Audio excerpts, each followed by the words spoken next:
So Sahar, the spotlight is on you now. Okay.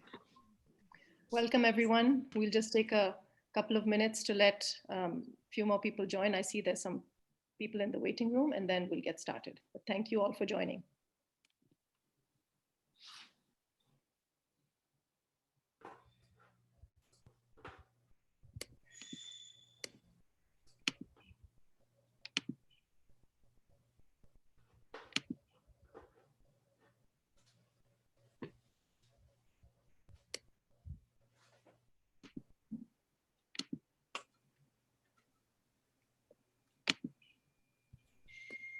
Are we waiting for there's 3 people in the waiting room, wait for them to come in before we start? Yeah. So I'm admitting all, and they are in the process of joining. It takes a second, I guess. Okay. Yeah.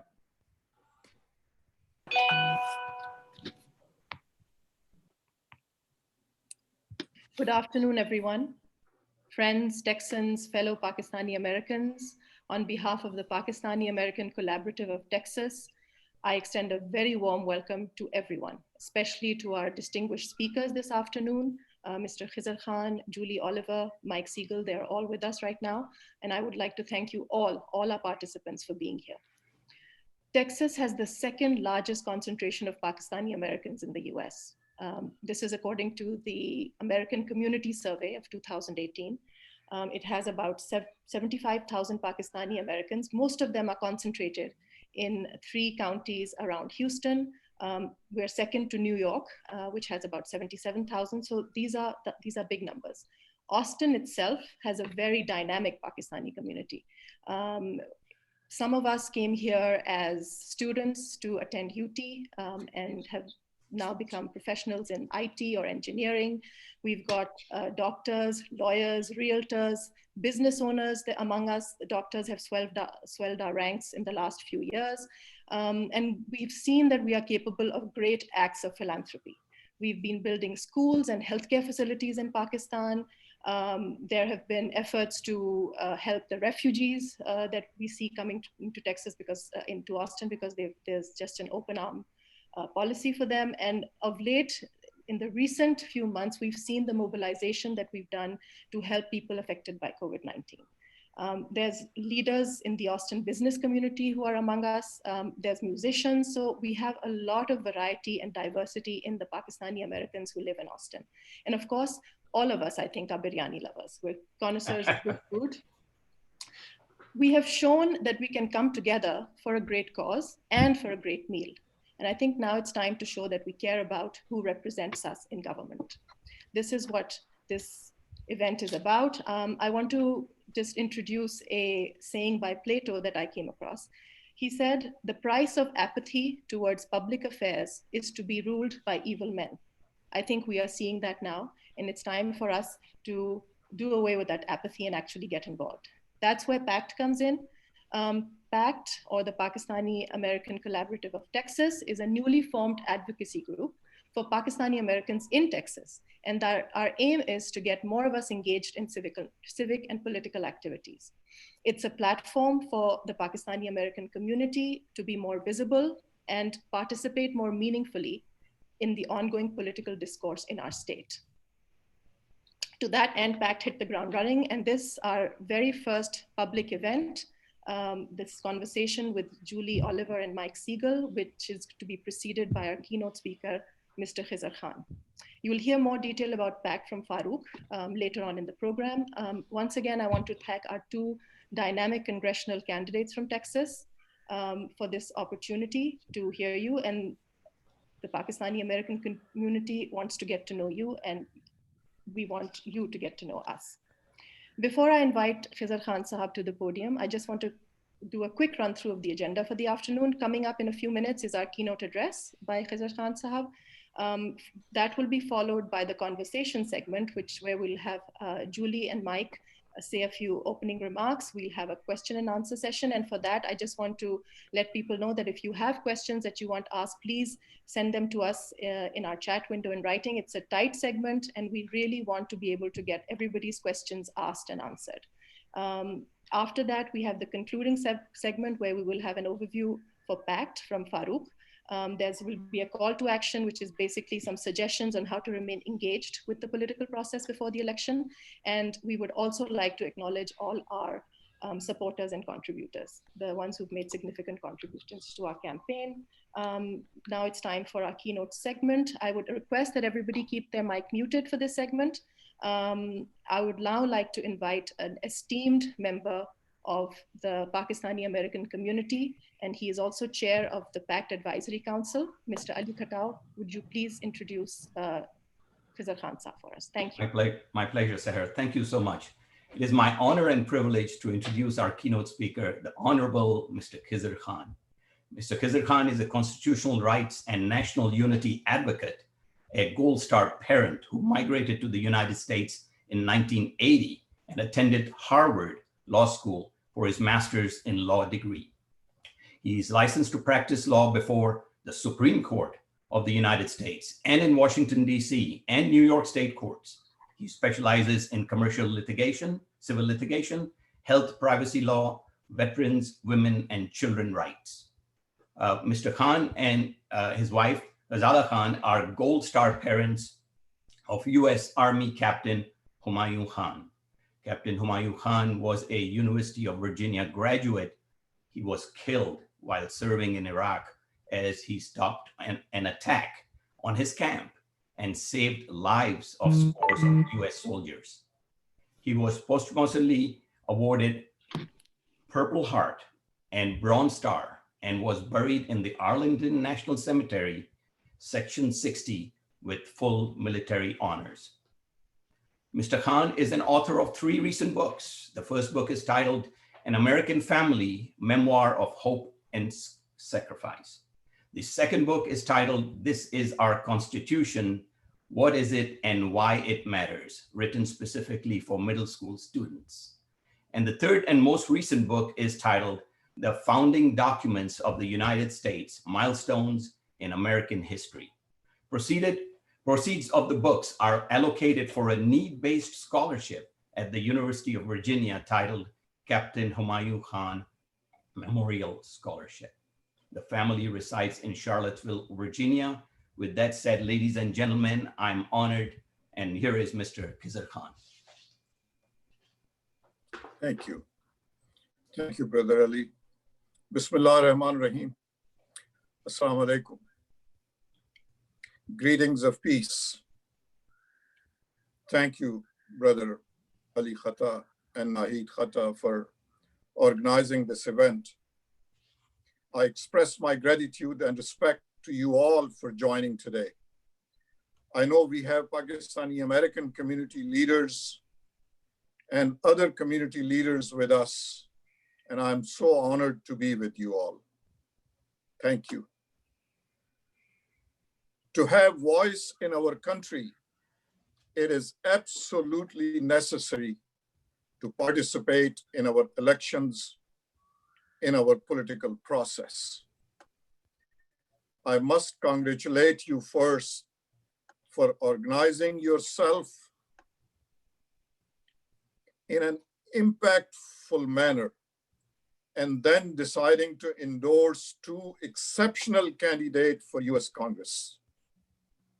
The brilliance of your work is already showing as you endorse these 2 exceptional candidates. I travel throughout the country. I speak on behalf of many congressional candidates in 2019, 2017, and this year through DCCC.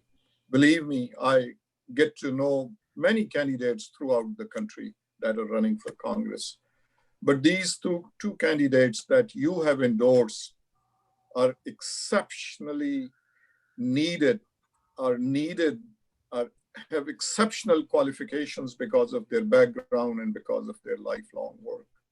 Julie Oliver, with her lifelong healthcare management experience, the most important topic in our Congress today, and her background in service. What a timely and impactful voice she would have in United States Congress on behalf of Austin and Texas. and of course, Mike Siegel.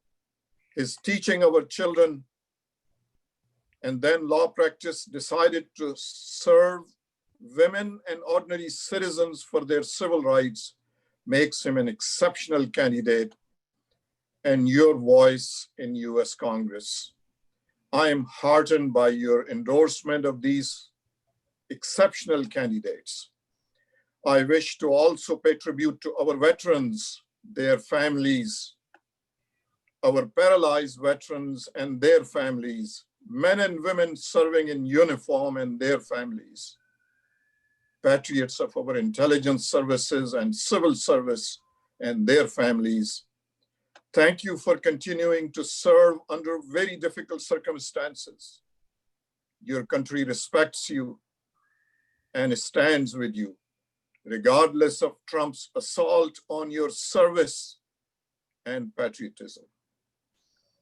We all are proud patriot Americans. I apologize if my voice rises. The topic and the audience and the moment is such, I want to speak very clearly so that it reaches far beyond our facilities and our conference. We all are proud patriot Americans. Never underestimate the power of our platform, our efforts, our vote, our activism. America's history is testament to the great contributions that Pakistani immigrants especially, and immigrant Americans generally continue to make America stronger and prosperous. And listen to this very carefully. Asian American votes are the fastest growing electorate in the country. And we will play a decisive role in the election this fall to elect leaders who support and elevate us, support our families and our issues. Let me make something clear. Immigrant Americans will make the difference in this election if we get out and vote. Remember this, if we get out and vote. Let me explain why you're organizing to vote, to endorse and contribute is pivotal in this election. Our former President Obama had said, and I remember it every minute and every moment, he had said, coming election is the last stand. Our country is confronting a series of monumental challenges. The COVID-19 pandemic continues its rampage. Tens of millions of people are out of work caused by the coronavirus. Thousands small businesses closed for good. America is also confronting the systemic racial injustice. The world climate challenge is also upon us. Just one example of Trump's failure to lead and mismanagement. Donald Trump in 2017 abandoned the Obama-Biden created pandemic warning office in the White House, which could have early warned us of the pandemic. His lies to hide the seriousness, slow and incompetent response is responsible for part of 200,000 deaths and almost 6 million infections. Our condolences to the coronavirus victims. Please follow the advice of our healthcare professionals. And our condolences to the victims of racial injustice. We shall overcome. We also remember the first act of President Trump I hope my future leaders, our youth is listening. Trump ban that was announced, that was the first act of President Trump in 2017. Children in cages, families separated by Trump, citizens are stuck at the airport for hours and hours. We will remember on November 3rd. Throughout our history, when we stand united, we can overcome anything. That is the DNA of United States of America. Angry and divisive politics of Trump and mute Republicans is no answer. America had hoped that Donald Trump will rise to the occasion and dignify the office of the president and commander-in-chief. But he has failed our Constitution, our rule of law, our democracy, and our troops. Trump inherited Obama, Biden created longest lasting, prosperous economy, which under Trump lies ruined. Millions unemployed, small businesses closed, children out of school, and Donald Trump continues to threaten to defund Social Security, Medicare, our healthcare, our post office, when we need it most, takes money from our armed forces budget and our veterans budget to build his failed walls, for which he said Mexico will pay. America cannot handle 4 more years of Trump and his mute Republican enablers. He lies and misleads American people to benefit himself. I have lived under authoritarian rule and dictatorship.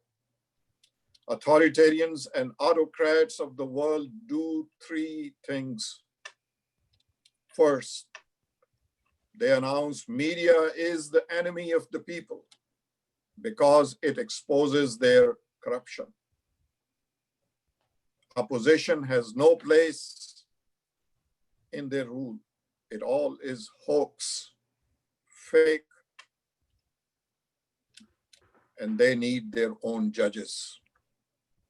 You draw the conclusion. Trump's assault on our democratic institutions, on our rule of law, constitutional norms and values has been systematic and persistent with the support and aid of Republicans in the US Congress. And that is why we need patriots like Julie Oliver and Mike Siegel in US Congress to stand for our Constitution, to stand for our constitutional, our democratic values. On the international stage, due to unwise action of Trump, America stands alone in the world as world balance of power is realigned. Donald Trump abandoned the moral stand of our country in the world and alienated us, not realizing that alliances are necessary to move forward in today's world. In the first half of the last century, division, anger, and hate brought 2 world wars and destruction to the world. But then the world realized that progress lies in peace and unity. America in lead, America built not only just America, but the world. America created alliances and organizations like NATO, like United Nations. And in the second half of the last century, the world saw peace, prosperity, democratic values, and rule of law prosper. Today, the world is facing conflicts which may turn into larger conflicts. I pray my worries are ill-founded. As the 26th President Theodore Roosevelt had said, patriotism is standing by your country.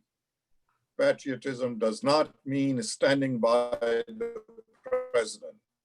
And as Joe Biden has said, by standing determined and together, we will come out of this pandemic stronger and rise as a symbol of hope and dignity for ourselves, our children, and the world. You would ask, how do you know Joe Biden? Let me share quickly in shortest version of our knowing Joe Biden. This is December 2016. In July, we had spoken at the convention. We were being attacked by Donald Trump.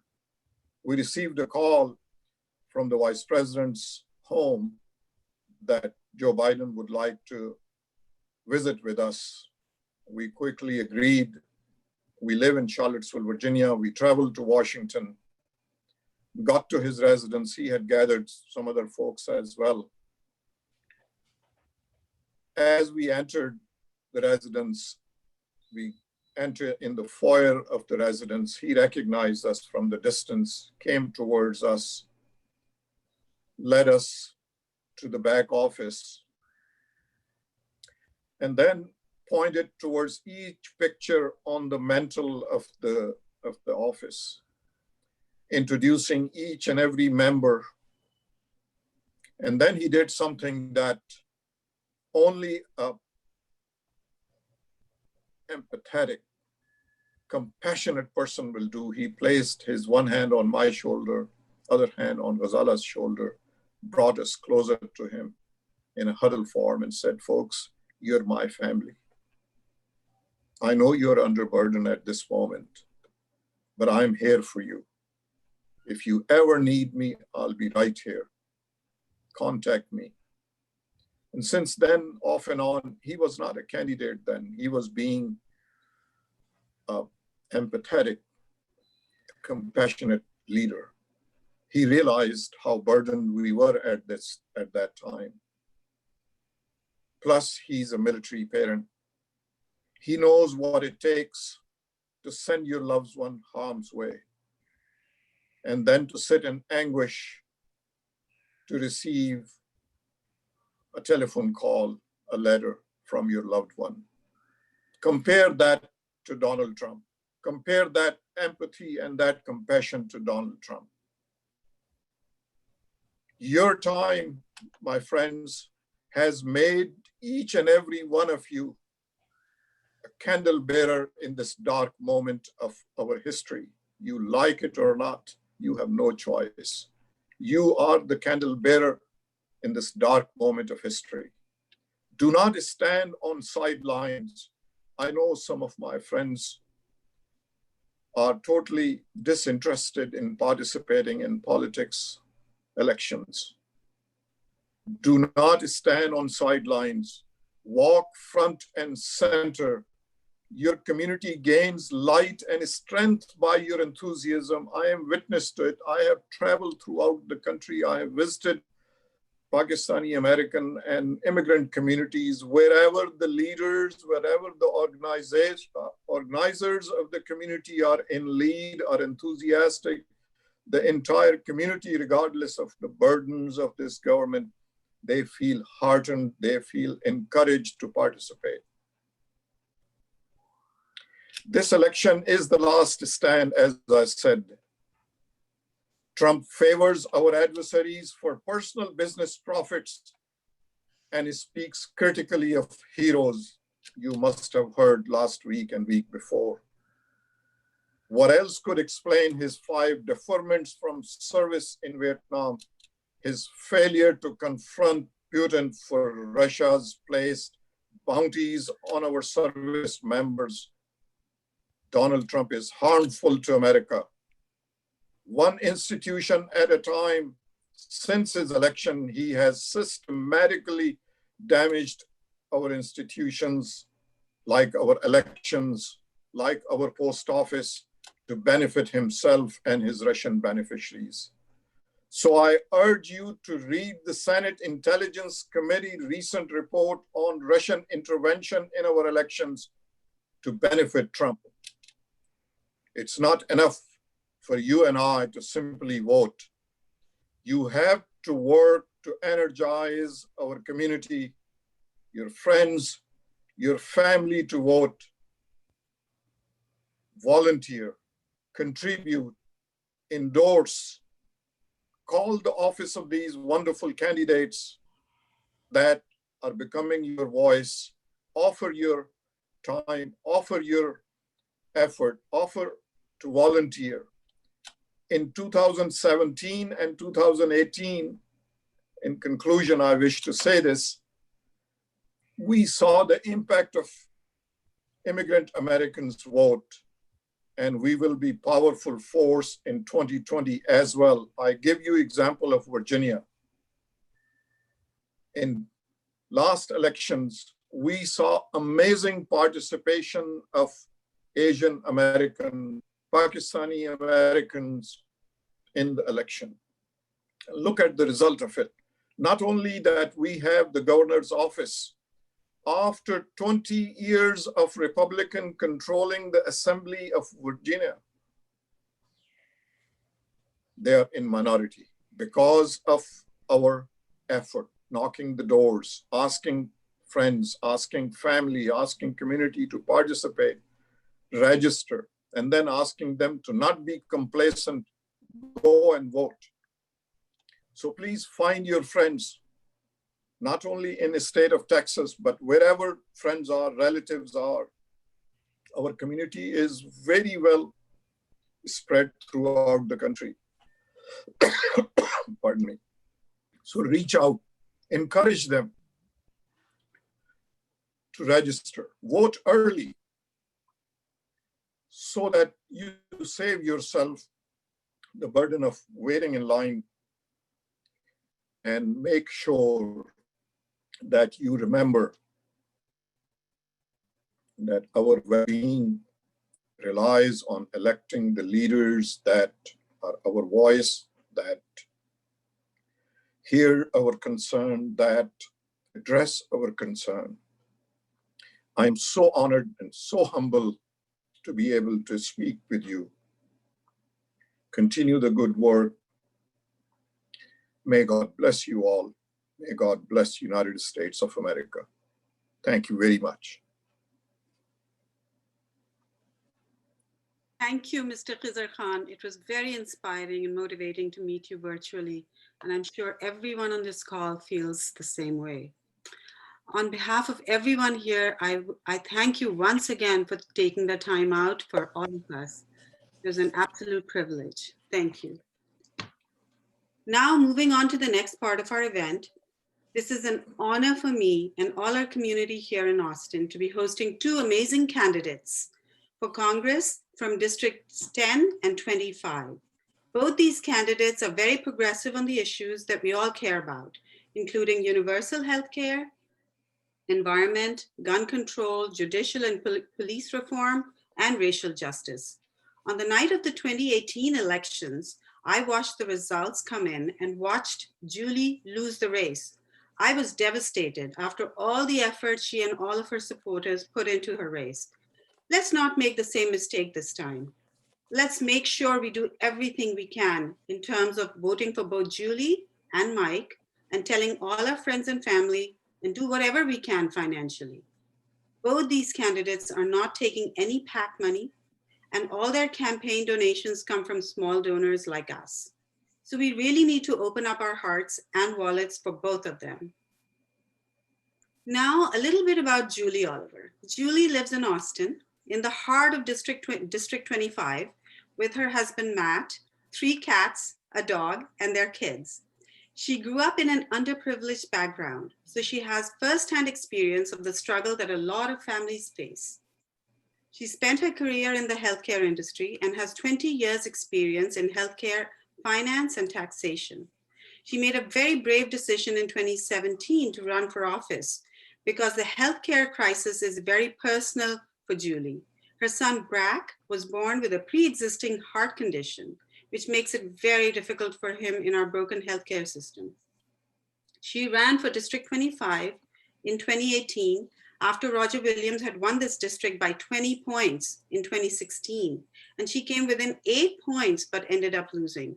She's running again now, and some recent polls put her within 2 points. So let's vote for her. Now a little bit about Mike Siegel. Mike is a civil rights lawyer and a former public school teacher with 20 years experience as an educator and an advocate fighting for the rights of his clients. Mike started his career as an educator, joining the AmeriCorps National Civil Service Program. He taught in the classroom for 5 years and founded 2 nonprofit education agencies to provide free after-school and summer programs to hundreds of students. Mike then attended law school and became a lawyer, and most recently, he served as an Austin City attorney. Mike is married to Hindatu Muhammad and has 2 kids, Malik and Hamza. He was part of the Muslim caucus during the 2020 DNC convention. Mike ran for District 10 against Michael McCall in 2018 and came close, but ended up losing by 4 points. The polls show that he has a very close race this time. We need to support both these candidates with everything that we have. Please show your support to both these fine people. And now over to Julie, who will give some brief opening remarks, followed by Mike, and then we will begin the question and answer session. Thank you. Thank you. Assalamu alaikum. My name is Julie Oliver, and I am so proud to be running for the 25th Congressional District here in Texas. And I first want to say that I am so grateful for the Pakistani-American Collaborative of Texas for hosting this. So grateful to Mr. Khan for sharing his beautiful story and his vision for America and where we can make some major improvements. And then, of course, I'm incredibly grateful to Mike Siegel as well. I'm proud to have run with him in 2018 and to stand with him side by side, crossing the finish line together this year. I'm going to tell you a little bit about why I decided to run, because I really never saw a political future in my future. In fact, if you had asked me 4 years ago if I would be running for office, I would have said no. But things changed. We got a new president. And in 2017, under that president, in July of 2017, Republicans decided they wanted to repeal the Affordable Care Act. And they were successful in the House. It went over to the Senate side. And I think y'all might remember John McCain famously doing the thumbs down symbol to save the Affordable Care Act. And for that, I'll always be grateful for him, because the Affordable Care Act enshrines a very important piece of legislation, and that is protection for people who have pre-existing conditions against discrimination by insurance companies. And that is the story of my son. And so I looked at my husband, I said, honey, I have a crazy idea. I need you to talk me out of it. I think I'm going to run for Congress. And he didn't. He said, Julie, we need more women in Congress, but we need more women with your experience as well. And so I'm going to take us on a little time machine, going back in time, share a little bit about what it was like growing up for me. I grew up very, very poor. My mother was a single mom. She taught music in public schools back when they used to actually have pianos in public schools. And she's a beautiful pianist. I remember coming home and she'd be playing Chopin. It was just amazing to have that fill our home. But she struggled to make ends meet. And it was a constant struggle. I didn't realize how much of a struggle it was until I was an adult. And I remember what her budgets looked like, because she used to have me help her out with the math. I loved math. And so she helped me had me help her with the math on our budgets. I made some very rebellious decisions as a teenager. And in fact, I ran away from home and I dropped out of high school. And I'm so grateful that that's not the end of my story. And when I found myself pregnant, I actually decided I needed to go back home, because I did not want to be a homeless teenager. I didn't want to be a teenager who was bringing up a child and not even having a graduate degree. I mean, having a degree from high school. So I went back to high school pregnant. I graduated a week after giving birth to my daughter. I'll tell you, I gave birth to my daughter in what would be one of those very, very crazy action-packed hospitals. It was Parkland in Dallas, a trauma facility. And so any of those hospitals that you see on TV or reality TV, that's a trauma facility, that is what Parkland is like. I labored in a room with 15 other women who were also giving birth at the same time. And I'm grateful, again, that wasn't the end of my story. My mom helped me. Thank you, Mom. She's not with us anymore, but I know she's here with us in spirit, and I am so grateful for her. If it wasn't for my mom, I wouldn't be here today. But it also is not lost on me. If it wasn't for the very generous federal programs for me to be able to go to college, I wouldn't be here today, because there was no college fund in our family, and I would not have been able to pay for that. I would have gotten a job, and I would have been working for childcare. So I was able to go to college. Again, so incredibly grateful for that. I went on to law school with a young family, and now 20 years later, out of law school, I find myself running for Congress, and I'm so grateful that I can give back in this way. Healthcare is incredibly important to me, for obvious reasons, but there are many other reasons that we need to be in this. One of the quickest things I discovered in running for office is that big money in politics has a very corrosive influence on the people who are elected and the decisions that get made in Congress and in the Senate. And clearly we have such a corrupted person in the White House, the highest office in our country, and who is truly bought and sold by the highest bidder right now that appears to be Russia.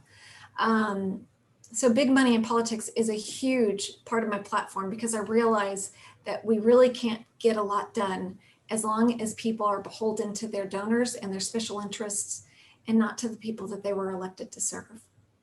I am proud to say that Fort Hood, the largest military installation, is in this district. Well, they gerrymandered it, so part of it is in this district.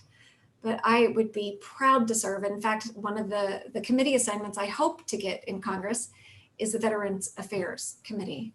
And Mr. Khan, your son is a hero. And I am so grateful for your courage in standing for your son, but I know that's what we parents will do. And so it would be an absolute privilege to not only represent the men and women who wear uniform and serve at Fort Hood, but also the veterans. And they are near and dear to my heart. My father is one, my brother was one. My brother passed away 2 years ago. And I know we do not fully commit to them what we promise them when they serve. And I am running against one of those mute Republicans that Mr. Khan so eloquently talked about, a mute Republican who can't even denounce the president and the president's comments when he talks about veterans and fallen heroes and fallen sheroes, a mute Republican who supposedly represents them. And so I typically say Roger Williams, the guy I'm running against, is long past his expiration, and he needs to go back to the town outside of our district, outside of District 25, and he can retire there. And I would be happy, and it would be a huge honor to serve the folks in the 25th Congressional District. Thank you again for having us tonight. I'm so proud to be here, so grateful for your support, and so grateful that you have shared your Saturday evening with me.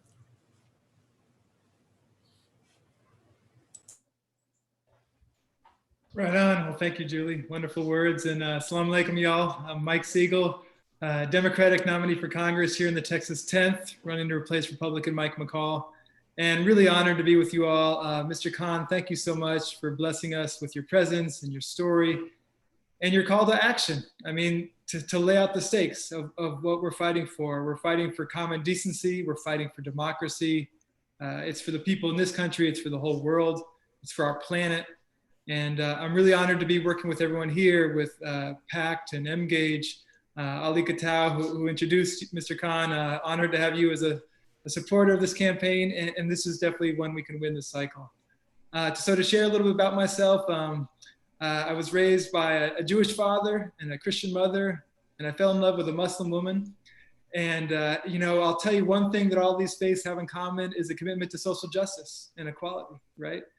And that really is one of the things that inspires me. After college, I was called to serve in a different way as a public school teacher. I ended up teaching 3rd grade and 5th grade and 8th grade. And I felt like public education is the backbone of our democracy. The idea that everyone in this country should have opportunity. If you go to school and work hard, you should have a chance at success in this world. I later decided to become a lawyer. My parents tried to convince me not to. They said being a public school teacher is the most powerful thing you can do in this world, although they're both lawyers. So it was a little of that do as I say, don't as I do. But one of the things that motivated me to go to law school was the events of 9/11, because just the anniversary, I guess it was just yesterday. I was teaching in Brooklyn, New York on September 11th, 2001. I could see the towers on fire.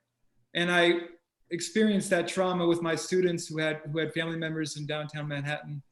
I saw how the community came together afterwards, and it was everybody united, especially in New York City, for peace and justice and against terrorism and to stand up for human rights. But I also saw how that moment was perverted by the people in power, how that was used to demonize the Muslim community, to create these basically centers where people were disappeared, the immigration detention system, where Muslim people, South Asian and Middle Eastern people were attacked. And so that's what motivated me to go to law school, to be a lawyer. And I went to law school to become a human rights lawyer, although there are not many jobs as a human rights lawyer in this country. But I worked as a plaintiff side civil rights lawyer, protecting people who suffer discrimination in the workplace, representing whistleblowers who were calling out corruption, and then becoming a city attorney for the city of Austin at a time when the state government, for those of you in Texas, you know this, they like to attack cities like Austin because we do things that are just a little bit more progressive. Like, for example, to tell our sheriff, maybe we shouldn't deport every single person who was arrested. Maybe we should only reserve that for people convicted of serious crimes. And the most important case I took on for the city of Austin was fighting a hateful anti-immigrant law in 2017 that basically encouraged police to act as immigration agents and to basically racially profile everyone who they thought might be an undocumented immigrant. And that moment was really inspirational for me because Austin stood up to fight this law, Senate Bill 4, Show Me Your Papers law. But it wasn't just Austin. It was actually every big city in Texas, Dallas, San Antonio, El Paso, and Houston. We all joined together to sue the state government, to sue Greg Abbott. And that struggle gave me a lot of hope about what's possible in Texas, because some people think of it as a red state, a place where Democrats will never be in power. But if all of our big cities were willing to join together on behalf of our immigrant community, that to me showed there was a lot of possibility. And that was when I began thinking about running for Congress. And some of you know this, Michael McCall, my representative, and I say that in quotation marks because this is a person who hasn't met with people in 11 years. He refuses to hold any town halls. But one thing he did do was co-author the Muslim ban and help Donald Trump enact that policy. He was the chairman of the Homeland Security Committee of the House when they enacted the family separation policy, but he did nothing to stop it. And like Roger Williams, who Julie will replace, inshallah, in a couple months, Michael McCall voted 46 times to cut healthcare, and it supports this lawsuit to take away the protections for people with pre-existing conditions. So what we've done in this district, using my background as a school teacher, as a union organizer, civil rights lawyer, we've built a massive coalition. We've got unions, workers from Austin to Houston. We've got environmental groups. We've got progressives, democratic activists. We have the Muslim community. And we are reaching out across the 9 counties and let everyone know that we're going to fight for you. I'm not just asking for your vote. I'm asking, how can I serve you? And maybe if your local issue is water quality, I want to know how I can help you have clean water. If your local issue is inadequate flood control infrastructure, because the Republican administration can't be bothered to rebuild our flood control in Houston, I want to fight for you. If your issue is immigrant justice or healthcare, I want to be an advocate for the people. And to me, that's how we're going to turn Texas blue, as some of us like to dream about someday. When everybody knows the Democrats, we're going to stand up and fight for you. Then we're going to establish this overwhelming, unstoppable movement. And I'm confident that we can make tremendous gains in November. And it's events like this that really make it possible. But anyway, I don't want to go too much into the politics, but let me just say I'm really honored to be with all of you today. I would be honored to serve you in Congress, to fight for a more humane and just domestic policy and foreign policy, and to give the people of this district, including the Pakistani community, strong representation. So with that, I'll cede my time back and look forward to the questions. Great. Well, thank you, Mike, and thank you, Julie, for your opening remarks. We appreciate both you joining us as well as the remarks that you just made. For the audience, we're moving into the Q&A portion of the event. Please submit your questions in the chat window, and if possible, you can also raise hand using the Zoom feature. That will put you in the queue and give me an idea that you have a question that you'd like to ask either of the two candidates. And please mention if you have a preference, if you have your question for a particular candidate. That said, I have some questions that I'd like to start off with. So Mike, following perhaps on the topic that you brought to our attention in some of the areas you've already worked on in the city, can we touch on police reforms a little bit? We have been seeing a lot of crises across our country, dealing with excessive force from police, but also with law and order issues. It's not a simple topic, and I'm sure the solutions are going to require some time, some strong will from people and from politicians. Can you speak to, do you support defunding the police? And if you do, or if you don't, what would that mean in reality? What would that entail? And what other aspects are you thinking about or looking to recommend in terms of how we go about police reform? Well, thank you so much, Farouk. This is a great, not an easy question, but a very important question to start with. And to very briefly answer the question, no, I don't support defund the police. And I'll tell you, the reason I say that is because I asked my wife, Ndetu, do you support defund the police? She says, what does that mean? Does it mean anarchy? So we can't talk about these hashtags or these internet slogans and expect to have a real policy that works for the country. But I am really committed to fighting for true public safety. So let's have a conversation about public safety, which includes, of course, law enforcement, but also includes everything it takes to have a safe community. As a public school teacher, I think there's an important analogy to make, which is that I might be ready in my classroom when the third graders come in to teach them all of the curriculum. I might have my lesson plans. We're going to do great things, reading, math, science, art, everything. But if those students are coming to me hungry, if they haven't had a good meal, they're not going to be ready to learn. If they didn't have a good night's sleep because maybe they don't live in a good home, they're not going to be ready to learn. If their mom and dad are working 2 or 3 jobs to pay the bills, don't have time to give them love and nourishment and to spend time with them, the students are not going to be ready to learn. And so, to have students succeed in the classroom, it's not enough to have a good teacher or good curriculum. You need the whole safety net. You need all of us working together to create that opportunity for success. And I think public safety is the same thing. I think as Democrats, we need to own, we are the party of public safety. And truthfully, right now, the biggest threat to public safety is the pandemic, COVID-19. And we believe in science. We would be listening to our doctors and public health officials. I'm sure we would have many deaths in this country, but we certainly wouldn't have over 190,000 deaths if we had listened to the doctors, if we had asked for masks early on, if we had contact tracing, if we had testing, if we had all of the resources to make sure that in this country, some people can't even get a COVID test. There was an article in the New York Times, 2 people in Austin went to get a test. One paid cash, was billed $200. The other was offered their insurance card, was billed $5,000. You can't even take the most basic steps to keep yourself and your community safe because of our broken healthcare system.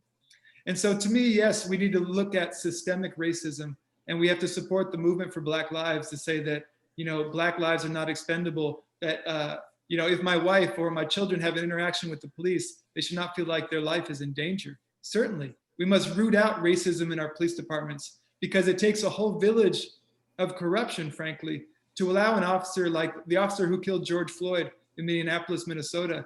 That officer had 18 complaints against him, was still allowed to have a badge and a gun to represent the people of Minneapolis. That's obscene. A lot of people were not doing their jobs to let that officer still have his position. And so we need to have the conversation about rooting out racism in the police departments. We need to train our officers, but we also have to know that when we call 911 with an emergency, it's not always a person with a gun and a badge who should be responding. If there is a dispute among family members, maybe you need a conflict resolution specialist. If someone is having a mental health crisis, maybe it needs to be a social worker, somebody trained to deal with that situation. Some of you may know this, a police officer goes through an academy, it might be 6 months long.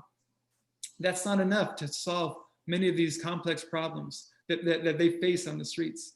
And so, yes, let's have a conversation about public safety, but as Democrats, let's own that we are truly in favor of public safety, because if everyone has a good job, there won't be nearly as much crime. If people aren't in bankruptcy or massive medical debt because they can't afford to see a doctor, they will be in a better condition to be good citizens and better members of our community. If we can address homelessness, which our country should be able to afford to do, we won't have as much crime. And so I think that we have the solutions to public safety, and we have to own this. Don't be afraid of that attack. I mean, I've seen ads on TV by Julie's opponent. They're obscene, this whole defund the police conversation. Let's talk about public safety, though, and really own that we're the party that has the solutions to protect our people. Thank you, Mike. Julie, let's touch brief on a different topic around environment. So with the recent wildfires that are going on in California, several of the hurricanes that have devastated Texas over the last several years, what are your thoughts on where we need to move with regards to the environment? And perhaps more specifically, do you support the call for the Green New Deal? And if so, can you speak to it a little bit more in terms of what would that really mean? What would it look like, and how would it impact us? Sure. Thank you. Oh, go ahead, Julie. Yeah, he said Mike, but you want Julie, right? Oh, yeah, Julie. I meant Julie. Yeah, sorry. Oh, sorry about that, Mike. Well, we are living presently, right now, 500,000 folks in Oregon who have been displaced from their homes because of the wildfires, ravaging hurricanes, people, climate refugees who are moving up to trying to seek opportunity in the United States, stopped at our border, having to build refugee camps in Matamoros and other spots along our border, which I went to earlier this year. It's one of the most heartbreaking scenes, but folks who cannot grow crops anymore in their native countries and are trying to come here just to survive, all because of climate change. So yes, you asked me if I support the Green New Deal, a package of policies and legislation that would dramatically and aggressively address climate change. Yes, I do. I'm in favor of the carbon fee and dividend, HR 763, which would place a fee on carbon. And then it's a revenue neutral fee, a net revenue neutral tax, so to speak, that would be dividended out to every household. So you determine, you are in the driver's seat of how much you spend. The more you rely on carbon, the more you pay. The less you rely on carbon, the less you pay. And you'll still get the equal amount of dividend that comes to every household. I'm in favor of ending fossil fuel subsidies. There are estimates between 20 billion and 650 billion annually spent just by the US on fossil fuel subsidies. If we lifted those fossil fuel subsidies out of the fossil fuel industry and placed them over in the green energy sector, we could absolutely get to carbon neutral and 100% renewable much more quickly than we need to. When I first came out of law school, I really thought I was going to be a tax attorney, and I spent 5 years in the tax world. I love tax policy, and I love how the tax system can be used as both a carrot and a stick. You can incentivize behavior, you can discourage behavior, and so fossil fuel subsidies are one way that we are shoring up an industry that couldn't survive through free markets. And actually, the carbon fee and dividend is that very thing. It is a carrot and a stick at the same time. We've got to modernize transportation. One of our biggest requests in the northern part of this district is to be connected to Fort Worth. So the suburbs of Fort Worth want to be connected. They have the same I-35 that we have here in Austin. So it's horrible to get on. Tons of congestion, just lots of gripping the steering wheel and coming home or getting to work with a lot of frustration. And we could actually modernize mass transportation, connect cities, and do it in a green way. There are regenerative agriculture practices. Don't forget, all of these districts in Austin have been carved up with large parts of rural Texas. And there are agriculture policies that actually can support or help us address in a meaningful way climate change. And then I'm super proud that in Central Texas, home again of Fort Hood and the surrounding cities around Fort Hood, putting together a Central Texas economic plan that redeploys the men and women in uniform into the green energy sector. And I will tell y'all, and I hope nobody is here from New Jersey that finds this offensive. New Jersey is the solar power leader in the nation. And I would love that to be Texas. We have a ton of land, a ton of sunlight. We are the leader in wind power. I would also love us to be the leader in solar power as well. And I know that is achievable. I know that we are a country and a state of ingenuity, of really bright minds, and I know that we can do it, and we can do it in a way that centers the communities that have been harmed by climate change, centers them at the focus of all of this that we want to do. So yes, I know we need to follow the science. The science says we only have a certain amount of time before our Earth heats up 2 more degrees Celsius, and then game over. And we're talking about hundreds of millions of climate refugees and trillions of dollars of economic damage. So yes, we have to target this very aggressively, very quickly. The sooner the better. Thank you, Julie. Mike, next question over to you. Let's get into education. I know it's a topic close to you, close to your heart. Could you address education from 3 perspectives? One is K-12 education and how you can improve the access for marginalized communities in getting better schooling, access to better schooling, access to better education from the K-12.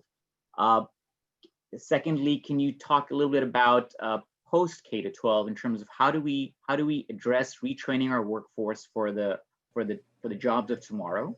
And the third aspect of that would be maybe touching on student loans and how do we deal with student debt, particularly the debt that students accumulate in college.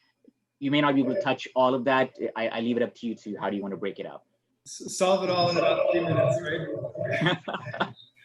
Right on. Well, of course, as a public school teacher, I truly believe in public education and feel like we need to be investing in public education. And I don't think it's rocket science. I mean, really, all you have to do is look at the suburbs, the well-off suburbs. How do they deal with public education? That's how we should deal with it for everyone, which is to have well-paid teachers who are well-trained, experienced, that know how to manage a classroom and deliver curriculum, to have nice facilities that, that are up to the 21st century, that have internet connectivity. And to make sure that curriculum is culturally appropriate. I mean, we can't have that old textbook that I had in 8th grade, which said the United States never did anything wrong in the world and has been a beacon of light at every moment of U.S. history. I mean, we need to have real curriculum that speaks to all the communities here, that tells Mexican-American history, African-American history, Asian-American history, indigenous people's history. I mean, and so we need to really invest in public schools. So I do think that's money. And so in our country, it's delegated to the states. States like Texas can't get away anymore with underfunding public schools. I mean, if you pay a tax bill in Austin, we spend all this money on public education taxation, but it doesn't even go to our schools because of this ridiculous form of state taxation we have here. And so there needs to be accountability for the states to make sure that they're doing the basic minimum. And so I think there's a lot to say, but really a good teacher and well-funded schools will go a long way. Now, in terms of preparing students for the workforce, this is a very important issue for me, something I dealt with when I worked in these charitable organizations supporting high school graduates. Not every student needs a college degree. There are plenty of students that would prefer to join an apprentice program so that they could get straight to work and maybe start a family, start earning a living.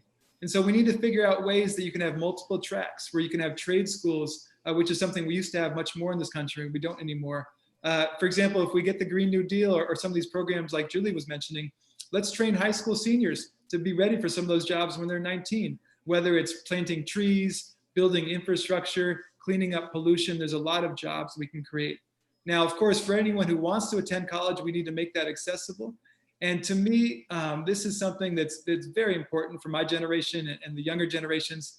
We need to get control of this student loan debt. It's obscene. I think it's at 1.6 or 1.8 trillion in this country right now.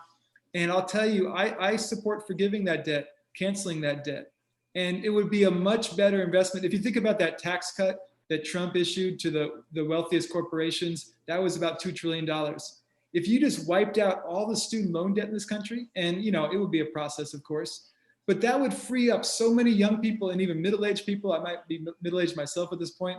It would free people up to pursue their chosen vocations, to work the job they want to work, start a business, start a family, not be burdened in this way. And really, the student debt issue is extremely important because it continues the haves and have-nots. Like if you have wealthy parents, you don't have to worry about it. So you can do whatever your heart desires. But if you're working class and you're shouldered with this huge debt, it really limits what's possible in this country. So I think that's a huge problem we have to deal with.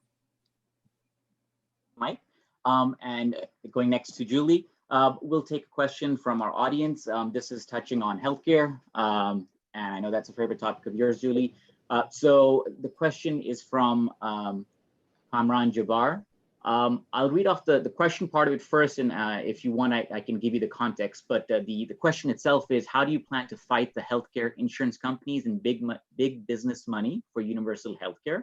And Kamran is referring to the fact that not having universal healthcare is quote unquote modern day indentured servitude, and where we are all slaves to our corporate jobs because that is the route that many of us get our medical insurance through. So Julie, over to you. So how many hours do we have? Because this is my favorite subject. Thank you. I won't keep us here hours, I promise. I'll let us break for dinner. First of all, I mean, we're living through a global pandemic, a public health crisis that has been completely mismanaged at a federal and a state level, quite honestly. Millions of jobs lost, many of them tied to healthcare coverage. And we have to get to be a country where we untether employment from your insurance coverage and your healthcare coverage. That has to end. It's a holdover from World War II. It should not be part of our 2020 and going forward economy. How do we, and I'm going to talk about this a little bit more, but I think I want to address the first part of the question. We have to get big money out of politics. That's what I'm saying. I very quickly learned that I wanted to explain like how healthcare is financed, especially here in Texas. We pay property taxes to fund emergency room care when folks don't have insurance, meaning when folks have chronic illnesses, they aren't able to see a doctor, they end up in our emergency room. In Texas, we pay our property taxes to fund that care. It's the most expensive level of care there is. We are sending $100 billion, or we have sent $100 billion of our income tax dollars to other states that expanded Medicaid. And then for those of enough to have private insurance, we ride the roller coaster ride of co-pays, premiums, deductibles. And will my doctor be in network next year or not? Will my employer cover the same amount of expense they're covering this year as next year? All sorts of questions, if you even have insurance. So universal health care, we are long past due for it. But you know that insurance companies are going to fight this. They're going to fight it tooth and nail. And there's a reason they're going to fight it, because health insurance executives make anywhere from about $49,000 every day of the year to $225,000 every day of the year. So that's Monday, Tuesday, Wednesday, Thursday, Friday, Saturday, Sunday. They're making that amount. Of course, they're going to fight it. That's why we have to get the corrosive influence of money out of politics. I have a plan to do that. I would love to tax corporate PACs, tax them onerously. Corporations, through the Citizens United Supreme Court decision, can spend limitless amounts of money influencing elections, influencing what gets passed in Congress and in the Senate. So if corporations are allowed to play in the political space, let's tax it, and let's tax it onerously. And in fact, we can create a revenue stream from that taxation that would fund publicly financed campaigns. So we have to get big money out of politics, or they are going to fight it, and they will win almost every time because they can just pay off elected officials. That's why it's important to vote for people who don't take PAC money and don't take corporate PAC money. I don't take any PAC money, but there are some candidates that just don't take corporate PAC money. That's a fabulous thing. We want to encourage that. And we want to say, we want to hold our electeds accountable. In fact, I encourage people, look at their FEC report, the Federal Election Commission report, see who their donors are, see who is investing in their race. I can tell you the guy I'm running against has 5 industries that support his campaign. The Financial Services Committee, he sits on the Financial Services Committee, so banks fund his campaign. Oil and gas, health insurance companies, automotive, and defense. That's it, 5 industries support his campaign, and he gets reelected off that money every year. He's never going to vote against those industries because it means he's not going to get checks from them anymore. I do think that we can do healthcare in a much more economic way that saves lives, a way that improves outcomes, a way that pulls everybody in so that everybody gets care. And it's, you know, I know it's up for debate for some folks about whether Medicare for all is not the right plan for this. I advocate for it because I do think it's the one that covers absolutely everybody for the lowest cost. And it's just, there's no doubt about it, it will save lives. Julie, let's try to see if we can do a direct question from the audience. Sabah Rizvi, you have your hand up. If you want to go ahead and ask your question, you'll have to unmute. Can you hear me now? Yes, go ahead. Okay, hey, this question, first of all, Mr. Khan, thank you for being here, and I enjoyed listening to your speech, and thank you for your son's service, and thank you to both candidates who are here. This question is could go for either Julie or really towards Mike. I'm an emergency medicine doctor on the front lines here in Texas, and my husband's also a physician. And you both are running on the Medicare for All ticket, if you will. And I was wondering what you would think about, do you think that increased coverage guarantees access to care for all? And Mike, you know, you have said that basically saying that, you know, we would, for physicians who are in private practice, it's just not conceivable to take either Medicare, Medicaid, or even any part of the ACA and stay open in private practice. We have seen since the passing of the ACA, vertical integration and consolidation of healthcare, an increase in prices, increased premiums and higher deductibles going up. So how do you reconcile increasing a program that's not worked, such as Medicare, with its reimbursement rates that 9 out of 10 physicians will not accept, and then say that you will guarantee then access to care for everyone? Thank you, Saba. Well, I think there's a lot of branches to your question, but I think big picture, you know, the mantra of Congresswoman Pramila Jayapal, who wrote the House bill for Medicare for All, is to improve on Medicare, expand it, make it for everyone. And so, yes, there are many problems with Medicare that I've heard about. And, you know, I've spoken to many medical professionals who have specific concerns about the Medicare for All program. And so you might have to increase reimbursement rates to make it work for doctors. That's certainly something that needs to be on the table. There's a lot of weaknesses of Medicare in terms of certain equipment that's not covered, certain long-term supports and services that are not covered, vision, dental. And so you do have to make this a comprehensive program that we would all want to have.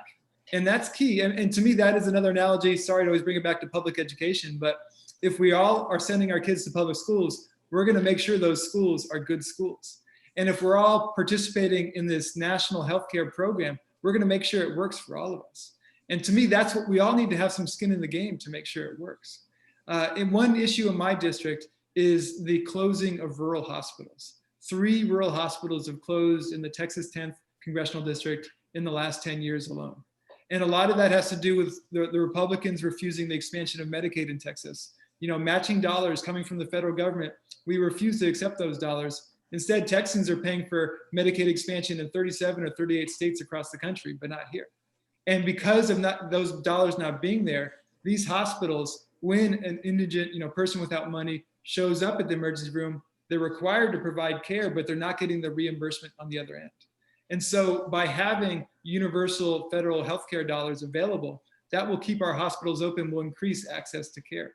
But I think there's a lot of, you know, nitty-gritty details that we need to work through. But we know that as a country, we're wealthy enough to guarantee healthcare for everyone. That, as Julie mentions, so much money is being sucked out of the healthcare system for corporate profits and CEO bonuses and excessive administrative costs. I mean, what I've heard is that Medicare has a 3% administrative cost, private healthcare closer to 20%. There's so much waste. Congressmen like Michael McCall refused to allow the government to negotiate prescription drug prices downward. So we're paying far too much for prescription drug prices. And so we need to put all this on the table. And I do want to say that I support Medicare for all, but I think we just need to keep pushing as much as we can to guarantee healthcare for everyone. if under the Joe Biden administration, knock on wood, Joe Biden is our next president, and hopefully, inshallah, we take the Senate as well, then we got to get the best bill we can. And it doesn't have to be perfect, but let's make the demand that as Democrats, we stand for healthcare for everyone. And then let's get as close to that as possible in the next administration. I just want to add on one thing. One of the things that, as I advocate for Medicare for all, is that we do have to revisit what providers are getting paid. We absolutely do. I've never said that as we transition from, and again, this is if we can get this to the House floor, as we transition to Medicare for all, should doctors take Medicare reimbursement rates? No, we know that cardiologists wouldn't be able to survive. They got a 20% haircut 10 years ago under Medicare when a survey went out.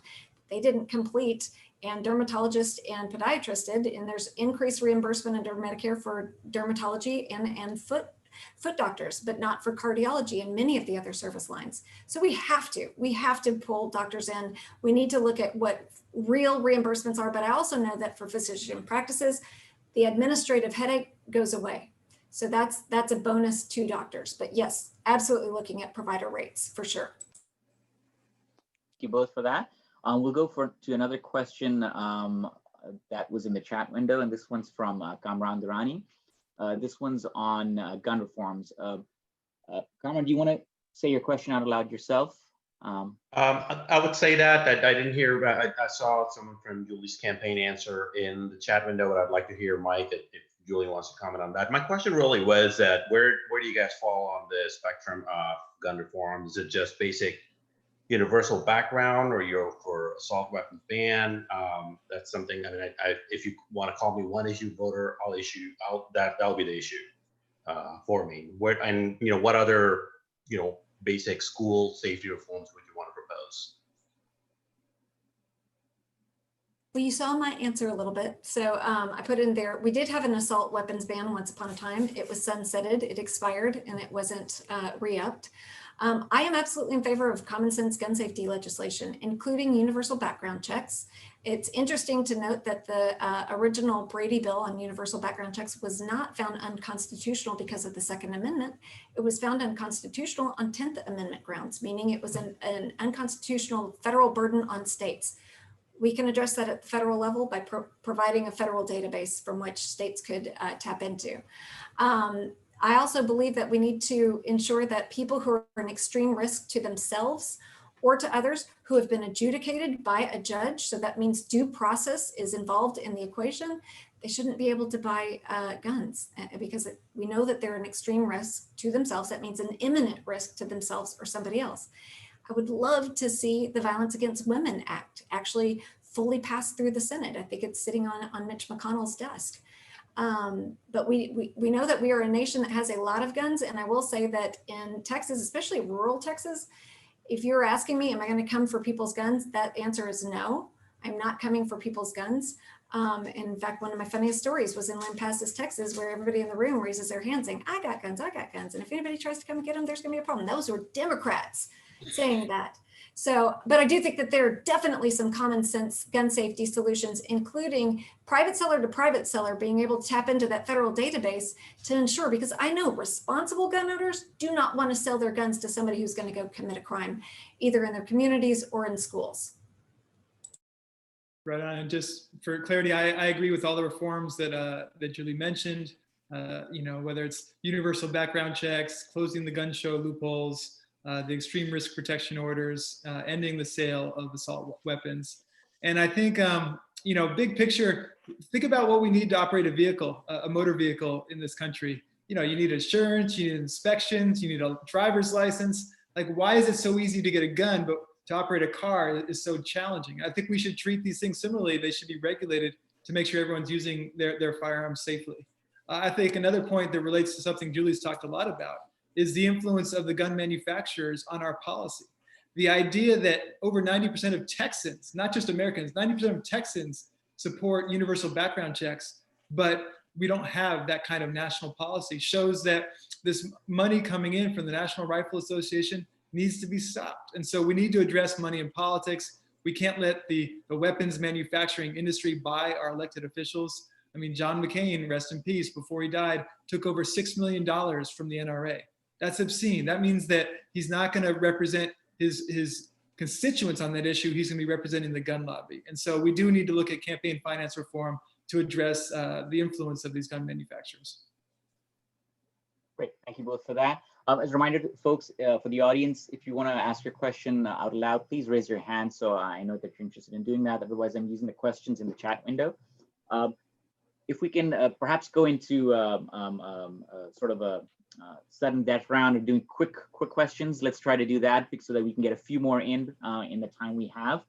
And just for the sake of the audience, knowing this, if there's a significant momentum, what we have talked to the candidates and what they've graciously agreed to do is that after the end of our segment at 6:30, Julie and Mike might stick around a little longer and would be around for some additional questions with those in the audience to do stay around post 6:30. So you guys are welcome to stick around for some additional questions and additional time with Mike and Julie at that time. We will try to wrap up this portion and get to some of the closing part that we were trying to do as per our original schedule. So on some of the quick questions we might try to get to right now, let's talk about trade a little bit. We've had and trade and China. Let's go there a little bit. We've had lots of tensions occurring in with China over the last year that have been raised quite a bit due to the current administration's approach to China. There's also issues that are meaningful with the relationship with China that the U.S. has to look into. We saw this in an odd way under COVID, in the sense of our reliance on China for a lot of supplies that are critical to our infrastructure. Can you guys, either one of you, whichever wants to take that, or both, quickly talk to China and the relationship there, trade? Yes, I'll start, Julie. I mean, big picture, we need to get back to diplomacy first, working in international coalitions. There are a lot of problems with what China's doing, and it could range from trade policies, for example, dumping solar panels so that we can't make money manufacturing solar panels here. There's issues of democracy and human rights, the way they're suppressing the movement for democracy in Hong Kong, the way they're basically creating some sort of ethnic cleansing program against the Uyghur Muslim people in the west of China. We need to be able to hold China accountable for common standards of human rights and democracy. And to me, to do that, we need to work with these international organizations. We need to build partnerships with every nation in the world and put pressure on China, diplomatic pressure, economic pressure. We absolutely need to do that. At the same time, we need to call out this anti-Chinese discrimination and hateful rhetoric, the idea that we're going to blame this virus on China. Well, look, every nation in the world is dealing with the same virus, but we've suffered these tremendous casualties. That's our policy. That's not China's fault. And that's something I'm pushing against with my opponent, the Republican in my race, who wants to blame everything on China, won't even say a word against Donald Trump. And so I do think we need to really confront China in many different ways, but we can't lead with this military saber rattling. There's many diplomatic channels we can use to hold China accountable without kind of demonizing the entire Chinese people. Julie, do you want to add anything on that, or should we go to another question? I'll just super quickly, again, another reason why we actually need to get a president in office who understands trade, how harmful trade policies can be, but also understands what diplomacy means. So we have an opportunity to change that in November. Okay. The next question, and this one would definitely want both of you guys to answer. Again, you can go in any order. Can you guys speak to, knowing that our target audience is a lot of them are from Pakistan, they're Pakistani-Americans, or they have an ancestry from Pakistan, there's a bit of an affinity. The topic of Kashmir is close to a lot of, to their hearts, and how they feel about it impacts how they view policies of the United States, how they view policies from our politicians. Could you guys speak a little bit to that? And perhaps in a broader segment, perhaps to the growth of fascism in some parts of South Asia, and how that's impacting people. So in any order you guys want to take that. I'll start. Certainly, I mean, I'm very concerned about what's happening with the Modi regime in India, this basically ethno-nationalism, promoting hateful attacks on the Muslim community, denying citizenship, and then escalating what's happening in Kashmir. denying even international observers, US senators, US congresspeople to even, looks like I got muted. And anyway, I do think we have to hold India accountable for what's happening in Kashmir, violation of these international agreements and treaties. And I think we do that through trade policy. You know, for example, India should not be a favored trade partner if they're not upholding human rights and if they're oppressing the Muslim people either within its borders or in Kashmir. We need to look at other diplomatic means to hold them accountable. Thank you. Julie, would you like to add something? Well, I think Mike said it so eloquently and addressed it. But again, we've lived under now almost 4 years, 3.5 years without having really any diplomatic relations. This administration has gutted the State Department, basically put donors into the highest levels of administrative agencies throughout our federal government. But the State Department couldn't be more important at this point in time across the world and in the world landscape. Excuse me, I'm losing my voice for a second. But again, we have to ensure that we are electing people who put diplomacy at the center of their platforms and how they want to engage with our partners and sometimes people who we have are frenemies around the world. Great, thank you. Since we're running out of time at this point, we'll go into closing remarks for you guys. We'll go into sort of the closing segment, and then we'll, as I mentioned earlier, we'll stick around a little bit after 6:30 for some additional Q&A because there are several questions that we didn't get a chance to get to that the audience would like to ask. So with that said, we can get into closing remarks. If Julie, do you want to go first, please? And you have 1 minute, please, for your closing remark. Well, again, I want to thank everybody who shared your Saturday evening with us, the Pakistani-American Collaborative of Texas, and Mr. Khan. Thank you again to Mike for sharing this Brady Bunch screen with me this evening. And I am truly honored. It really would be the honor of a lifetime to get up there. I realize I'm right now asking folks to hire me.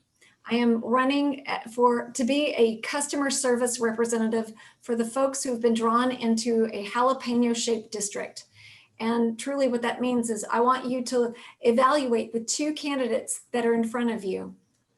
And one of them who will be responsive, one of them who will listen to the concerns, even to the concerns of people that may not see eye to eye with me or may think that I will not see eye to eye with them. But at least I will grant them the space and the respect to hear them and to take those concerns into consideration as I go to Congress. And you will have somebody right here in front of you who will not be beholden to special interest or to big donors. And so I think that is incredibly important as we look to rebuild the economy in a post-pandemic world.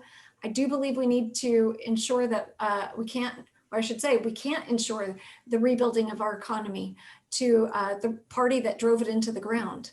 And obviously healthcare is a huge issue, or remains a huge issue. It's still in our spotlight. We still have 200,000 people who have fallen to coronavirus, well over 10,000 people here in Texas alone. And we need people who will honor the experts, the epidemiologists, the scientists, the doctors who will guide us out of this pandemic into a post-pandemic world.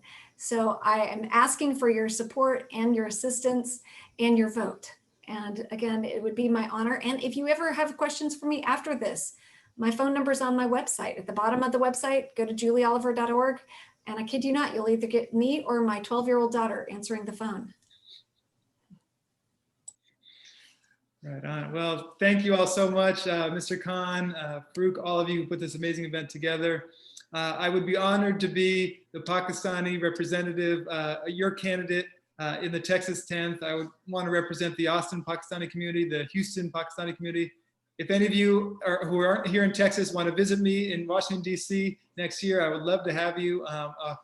Inshallah, would love to meet you, Mr. Khan, in person one day. But big picture, I consider myself a progressive on domestic policy and international policy.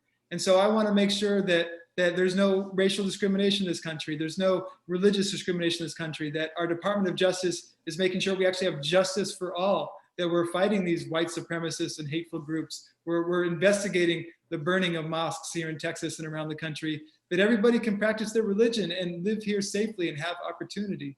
And in that same vein, that we are standing up for democracy and human rights abroad, that we're fulfilling the legacy of the better parts of US history where we've really had that example, so that, you know, we're not propping up dictators who want to commit hate crimes against their community, whether it's in China or India or other nations around the world, where we're engaging in productive relationships with every country in the world, including Pakistan, where we're investing in civil society and local democracy around the world. To me, that's the best of the United States. That's, you know, the idea of the Statue of Liberty, that we welcome everyone here and everyone's going to have a real opportunity.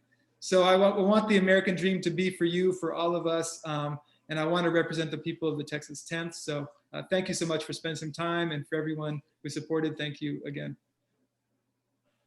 Thank you, Julie. Thank you, Mike, for your closing remarks, and thank you for your participation in the QA session that we just had.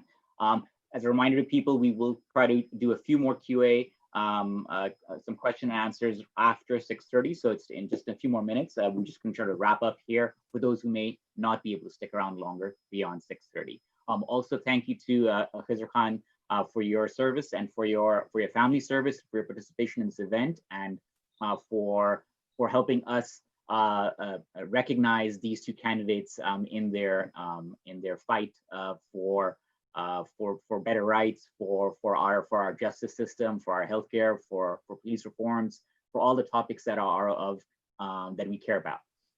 So with that in mind, I'm going to quickly move over to talking about this group, who we are and what we stand for. So it kind of falls in with the theme of what Julie and Mike have been speaking about in the Q&A session, and also what Khizr Khan was speaking about in his earlier opening remarks in his keynote speech. Can you imagine a future, and this particularly should stand out a lot today in the current political environment that we're in right now? Can you imagine a future where there's a platform with enough like-minded Pakistani-Americans that it can influence US lawmakers on things that matter to you? Would you care about that? And would you want that? Would you want there to be a scenario when things get tough, that you have a group that can support you, that can listen to you, that can advocate on your behalf, with the influence and relationships that it's building up in the political process? Would you want your children to have the advantage of having a strong political platform that can advocate for them? Would you want to have a voice in the local, state, and national politics? And all of those are equally important. We sometimes tend to think of one or the other only, but they all impact us in some way, shape, or form. And would you want to be able to, with your affinity to Pakistan, would you want to be able to make an impact in the US policies that apply to Pakistan? Well, for this particular reason, all of the above, we formed the Pakistani-American Collaborative of Texas to create this future for you guys, to give you a platform, to give you an avenue to have an impact in this space. And that's what this is our effort here, is to go out and reach out to you, to show you that you can make that impact. This is not just some far-fetched dream. You can do it. And it's even more important today than it was ever before. So we want you to join with us and help us help shape this activity, help shape the path we're taking over here. So let me give you a bit of an idea of what we're looking to do and what our vision is. So we've had a lot of discussions on how should we approach this, what should our objectives be, and we went through a whole process of defining our vision, our mission, and our core values. You can see them on the screen. None of these are things that stand out as out of the ordinary, but it's good to reinforce the point clearly what we stand for. And what that also means is there are a few ways that we can go about this process. We can either scare ourselves into getting involved. We can say that there's something to fear, and there may be times when that is true. We're scared of something. There's a crisis happening, and that's a reason to get involved in the political process. But I would take it a step further than that. We shouldn't use a fear approach. We should be looking at seeing this as our responsibility as citizens, as participants in the electoral process, as advocates for our own future, for the future of our children, our grandchildren. We need to be responsible citizens, responsible voters, and that's why we need to be involved in the political process. That's the message that I would like all of you to take, and that's the message I would like all of you to pass on to your network of Pakistani Americans and other friends in Texas and across the US. We need to be participating in the process because it's for our own benefit. not just because at some point in time there's something in the news media that makes us scared. That is true. But if you're already participating in the process in a strong way, then when those issues come up, those crises come up, those pandemics occur, you will have a voice. Your voice will be heard, and the representatives who are at various levels of government will be able to know what you would like them to, what's important to you, and how you would like issues resolved. So that's kind of the perspective that we would like you all to get from what we're trying to do here, and why we would like you all to be participating in this process. So with that in mind, that kind of gives you a sense of what we're looking to do. It's in terms of what we've done up till now. This is our first major public event that we've tried to do. Luckily, we're thankful for all the audience who joined us. We're thankful for Khizr Khan, who helped us present from a keynote perspective, and we're thankful for the candidates here. We're looking to do other events. We're relatively new to the scene in the sense that we started this process about 1.5 years ago in terms of getting together people who were interested in advocacy, who had an interest in furthering this cause, all the ideas that I was mentioning earlier, and we're working cohesively together on a regular basis in an organized fashion to achieve these results. And so we're looking to do more of this. Right now, the forefront is very much around the election 2020 cycle. That's forefront to everybody right now. We have a longer term vision of what we would like to achieve, and that means keeping organized and keeping connected and being participatory beyond the next 55 days that we have left till the 3rd of November. That's critical. We want to be fully involved in this process, but our process is longer than that. We can't just flip a switch on November 4th and forget about all this stuff. So we need to remain involved. We need to keep the momentum going in our community of our activism and our increase in advocacy efforts.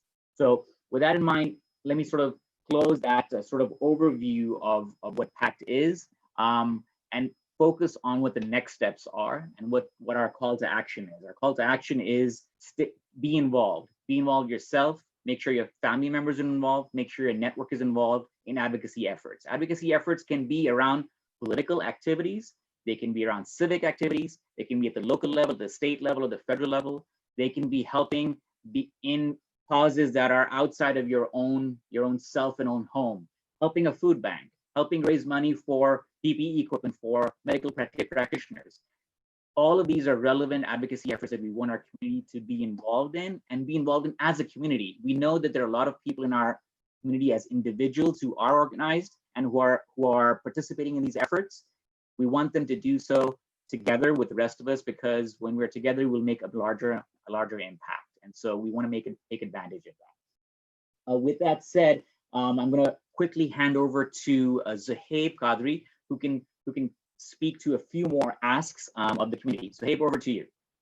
Cool. Well, I just want to say really quick before I get into that, I've known Julie and Mike respectively for about 1 year. And I think every time I hear them speak, I'm always blown away. And I always leave the event in awe.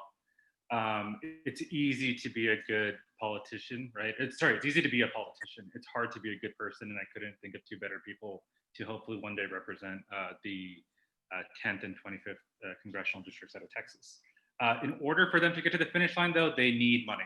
We're 52 days away until Election Day. So on the screen, you'll see two ActBlue links, one for Julie's campaign, one for Mike's campaign. Please donate generously. And then on top of that, I think they would both agree to this, volunteers. So if you go on their respective websites, you can sign up to volunteer for either a phone bank shift, a text bank shift. It's kind of all steam ahead. 52 days, it's going to go by super, super fast. So please donate generously, whether you've already donated or have been waiting to donate, and look to volunteer for these two amazing candidates. And yeah, that's it on that. So a lot of deadlines are coming up. So if you need any resource for, in terms of voting, I would check out votetexas.gov and also www.votefor11.org. And then some deadlines that are coming up. I was actually just doing voter reg right before this event.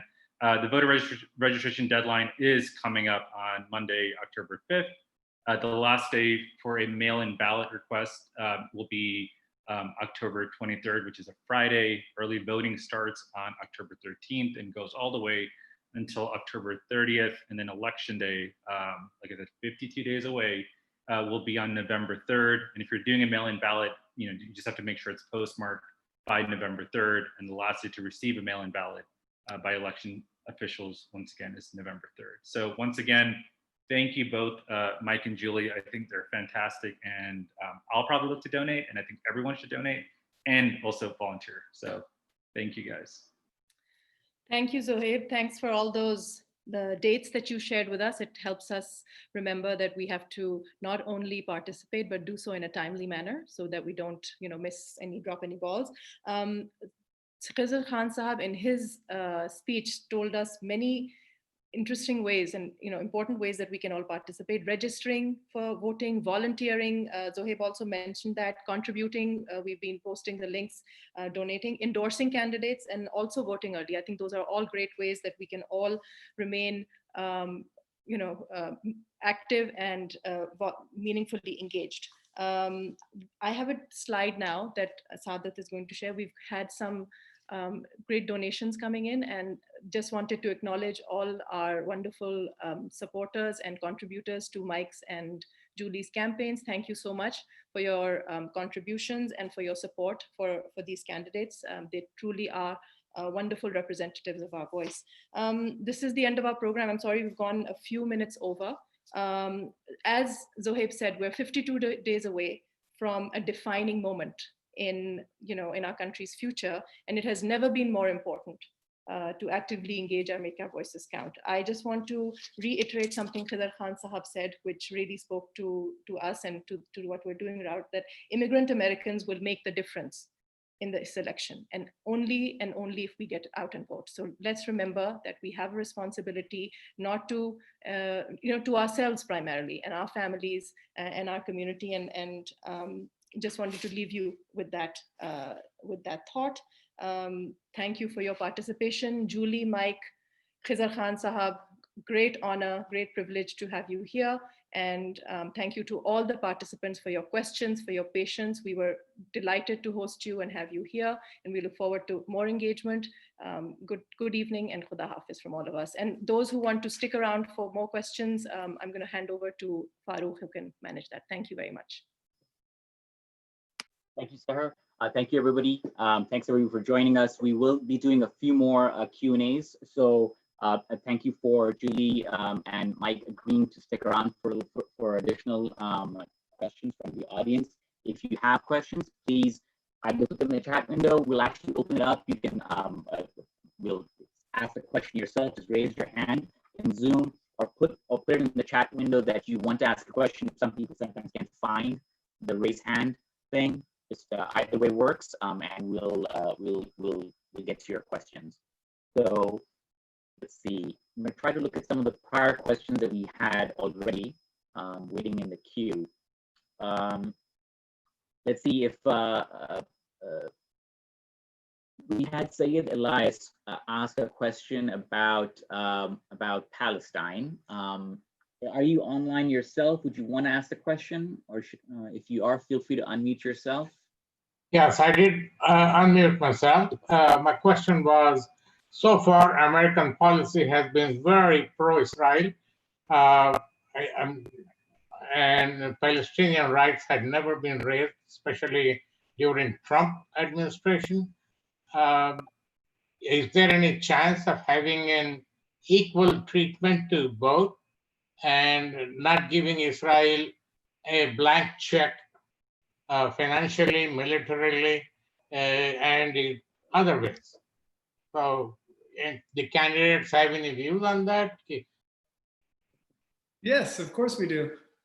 Well, certainly, the Palestinian people deserve dignity and self-determination, and to have their human rights respected. And so that's something that we need to make sure that we're using all the tools of U.S. foreign policy to make sure it happens. I mean, I'm somewhat encouraged that we stopped the annexation of the West Bank, as it was proposed, but we have to continue to make sure that doesn't happen. We have to. I'm sorry to interrupt. It was not suspended. It was suspended. It was not canceled. Exactly. No, exactly. And it can be put back on the table at any point. I mean, I think, this is something where I feel like I can provide some leadership as someone with, my last name is Jewish, my father's Jewish. I have family that, lost significant lives during the Holocaust. I know how important the security of the Jewish people is, but we don't need to think that criticizing the government of Israel is anti-Semitic. I mean, we need to be able to criticize, Netanyahu and these folks who really are zealots and have no regard whatsoever for the dignity and lives of the Palestinian people. And so I would like to see programs to make sure that, for example, the people of Gaza have adequate food and resources, that we're trying to normalize relations, open up the port, figure out ways so that the Palestinian people can truly live with dignity. There's all these complex questions about whether the two-state solution is really possible anymore, given a lot of what's happened on the ground. I would still like to have, a Palestinian state and an Israeli state. But I think we do have to be willing to criticize the Israeli government and to stand up for human rights and dignity of everyone in that region. Thank you. I was going to say, I agree wholeheartedly with Mike. And whether a two-state solution is possible at this point or not, I don't know. But I do know that Benjamin Netanyahu is an extremist who is leading with his extremist tendencies, and it is unfortunately killing a lot of Palestinians. Homes are being razed, families are being destroyed, civilians are being killed. And again, this points to, in my opinion, the leadership in the government and a crisis there. And there's no diplomatic channels for us to pursue to try to rein them in. This isn't speaking again about, and this is a challenging conversation because people want to say if you have any thoughts on Israel, then you're against Israel, and that's nothing could be further from the truth. But I certainly don't think that Palestinians should be trampled on. And what we've seen is just horrible human rights violations. So kind of coming back full circle, it's again, we need to have an administration and a functioning State Department that believe in diplomatic channels that can exert pressure on governments that do really atrocious things. Julie, we'll just one more question because I know Mike has to leave. So thank you though for both of you guys for sticking around. I don't see any more raised hands. So I'm just going to do the last question, which was sorry, there is one more raised hand. We'll go straight to that then. Nadeem Malik, if you want to please ask your question.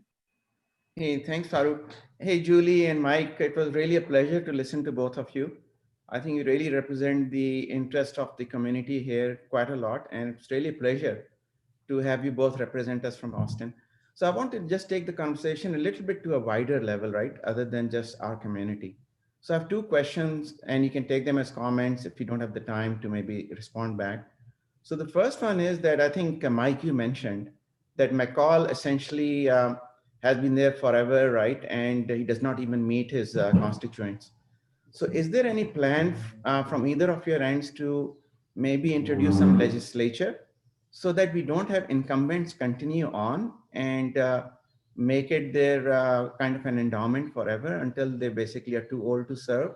And we have many of these people who are too old, but they don't go. So that's the first question. And the second question is that we see that in the polling that's going on, one of the areas that Trump is leading on is economy, right? So by proxy, I think we will be also affected at the Congress level races, right? In District 10, which is the district I belong to, right? And Julie also in your district. So is there a plan from either of you that addresses the economy of the country so that we can get an upper hand in terms of the voters, that they realize that if Biden comes or any of the Democrats come, right, at the state level, it's not going to be really bad economy, but it's going to be better economy. So I would like to hear what your comments are and maybe some messaging that we can take to our other Republican friends to convince them otherwise. Yes, Mr. Malik, and I'd be honored to be your representative. And sorry, Julie, I'm just going to jump in because I'm getting text messages. My kids are waiting on dinner until I get home. But I think two fantastic questions. On the first piece, the idea that these incumbents are too comfortable, I mean, Julie and we've taken it into our own hands. I mean, we've basically put our lives on hold for multiple years, putting tremendous resources and energy to hold these incumbents accountable. But I think the bigger picture conversation has to do with voting rights and gerrymandering and reforming our laws to make sure that you cannot draw districts that allow for this permanent safe status, right? And so, I think, hopefully Julie will join me in this. We get in 2021, I think the first law that we passed, there's so many important things on the table, but is to reauthorize the Voting Rights Act and to have comprehensive reforms to our voting rights to make sure that everyone can vote in places like Texas, to end some of these voter suppression tactics, and to end the practice of gerrymandering so that instead of voters choosing our representatives are choosing their voters, right? And so I think it's a longer conversation. I think we need to invest in, the Democratic Party to make sure we can challenge these folks even when they think they're safe, but we need to reform our voting rights laws. But in terms of your message for the general election, I couldn't agree more. I mean, I'm really running on two issues, healthcare and jobs. And I think we need to be the party of jobs. We're going to create jobs. This is like the New Deal when, back in the 1930s, there were millions of Americans unemployed. Franklin Delano Roosevelt, a Democrat, used the federal spending power to create millions of jobs, to rebuild our country, to build infrastructure, to record culture, to take the stories of different communities in this country, electrical facilities, you name it. There are so many things that we still depend on that were built during the New Deal. And so Joe Biden should be saying this a little bit more if he would accept a little bit of advice from me. I don't think he's listening, but I would suggest that we really run on jobs, that we're going to use the federal government, not just to protect the well-connected corporations that are, Trump's golfing buddies, but we're going to invest in the American people and good jobs programs. And to me, that would be very persuasive. Thank you. And Mike, I know you need to run, thank you for sticking around. I'm sure the kids are waiting for dinner, so we can let you go. Julie, if you have a few minutes, you can take this question, and there are a couple of others that are still coming through. So if we'd appreciate if you could stick around for a few minutes, but we understand if you may have to go as well. But thank you, Mike. Please give our regards to your family, and sorry for making them wait for dinner. So. And I only have a hard stop at 7. I have to get in my car and drive to Dripping Springs. We're doing a PPE drive out there and picking up the necessary PPP to deliver to schools in our district. With respect to, I think Mike said it best. I mean, we really do need to bring back the Voting Rights Act, and through John Lewis's, landmark Voting Rights Advancement Act. I hope that's something that we can pass as soon as we get into Congress. States like Texas that have such an egregious history of disenfranchising communities to keep them from voting, and whether that's voter ID laws, gerrymandering, cutting off voter registration even 30 days in front of an election. If you move to Texas, let's say October 15th, you cannot vote on November 3rd because Texas shuts down voter registration 30 days in front of an election.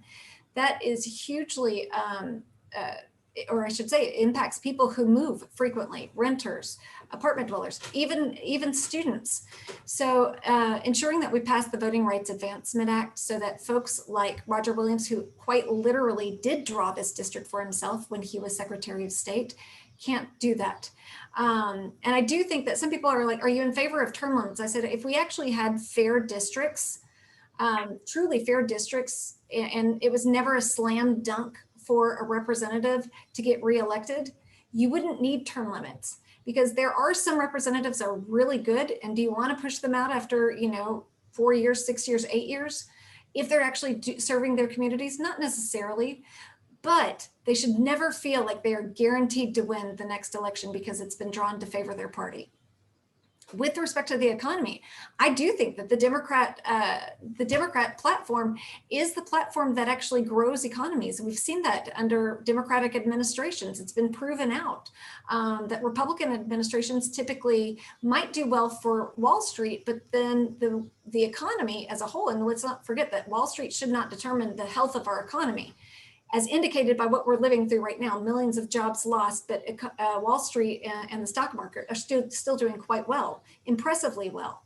But when you have consolidation of companies that, and we're not enforcing our monopoly laws that are on the books, you create this consolidation that really inures to the wealthiest people. I do think that we can create jobs programs in the green energy sector, in broadband.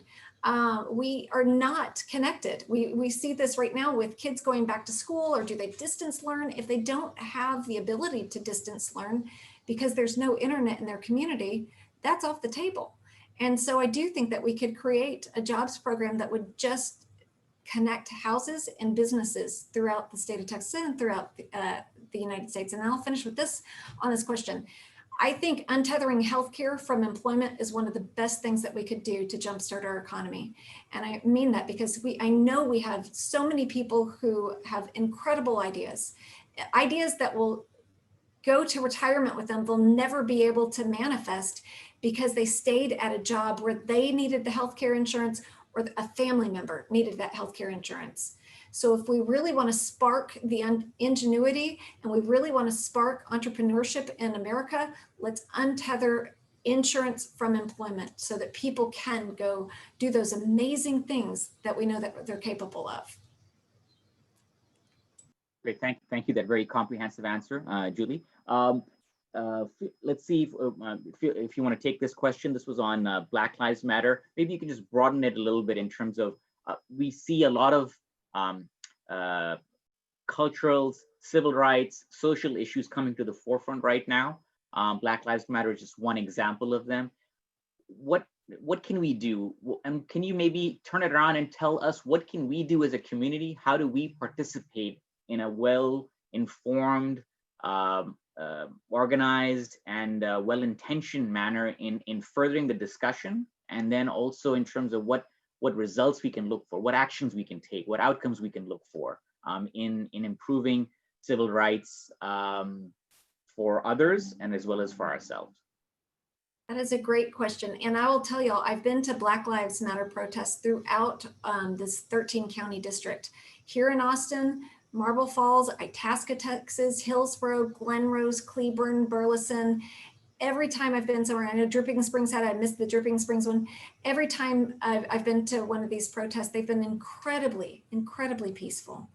And it's to raise awareness. And it's so unfortunate that it took an 8-minute and 46-second video of watching a man's life be squeezed out of him for us to stand up and say enough is enough. But this is a country that has grappled with its original sin of racism since the beginning.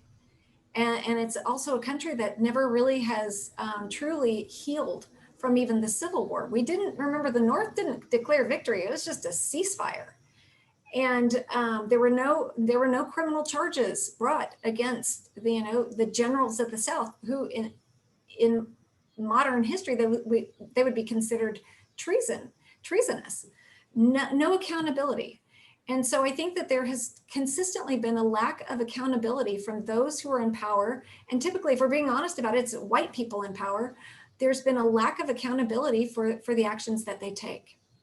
And so I think that, and I'm going to tell you, at the federal level, one of the things that we can do is revoke qualified immunity so that police officers actually can be held accountable. They should be held accountable. If they murder people in our communities, they should be held accountable. And right now there's no ability to hold them accountable. But how can you get involved in your own communities to foster these discussions? I will tell you, one of the best Black Lives Matter protests that I went to was the one in Itasca, Texas, where the woman, an African-American woman, led a panel of different people, different genders, talking about their experience, what it has been to live as a white woman, a brown man, a Black woman, and just bringing the community together to have these conversations. And they are uncomfortable sometimes, but so incredibly necessary. But also realizing that those lower level offices that sometimes people skip on the ballot are sometimes the most important elections that you can vote in, including for your district attorney, including for your city council members, including for your county commissioners, because they are who prioritizes the budgets in your communities. And again, look at who they take donations from. If they're taking donations from police unions, no, they're going to side with police officers, even officers who do horrible things. We want to live in a safe community, and that means including safety from police violence. And we certainly need to support police officers who might be ill-equipped to handle certain situations. We need to support them with the professionals who can handle those situations.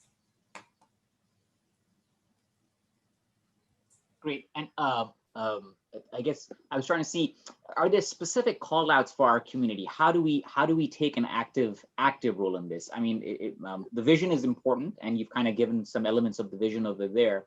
What steps do we take as a community? What do we do? How do we participate in this process? I think there are a number of ways to do it besides voting, right? Writing letters to the editor, holding panels where we can have these community conversations. I think educating members of the community. I think one of the most beautiful things I saw was in Glen Rose, when you had these MAGA Trump people sitting around the periphery of this courthouse where we held our protest, and they listened. They listened to us, and I saw that it was incredibly peaceful. And a couple of them even came up afterwards and said, wow, I didn't know. And so it's really sharing your experiences specifically, I think, is one of the ways that you can change hearts and minds.